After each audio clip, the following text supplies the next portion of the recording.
making progress on that, shooting range indoors.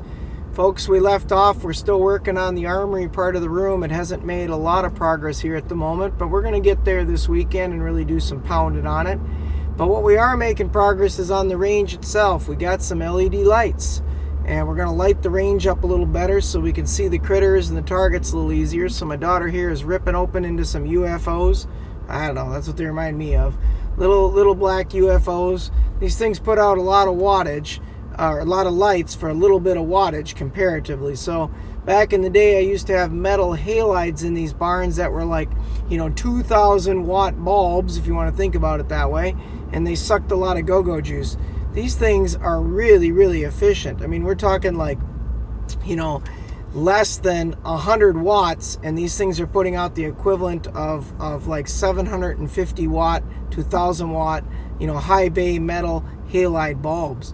So I'm really liking the lumens these things can put out. My daughter here is putting cord ends on them because we're going to plug them in. That's going to be the easiest for us. We've already got outlets up in this barn for the high bay lighting that's up there in LED already. We're just adding these to the back area where the archery area is, where we shoot the BBs and the pellets and then of course the arrows at, so that we can see the targets better. Light is very important in a range, especially when it's indoor. And what we noticed is since we added the backstop with the big black aggregate belts in the back, they're black, it seems to kind of eat up some of the light. So adding a couple of these back there I think is really going to help, light things up and just brighten up that area. We're about 16 feet above the critters, and I don't think that's going to be an issue. They're going to be simply plugged into the outlets up here, and then they'll work with the switch. So literally we can flip a switch and on will go the lights, and we'll be able to see better.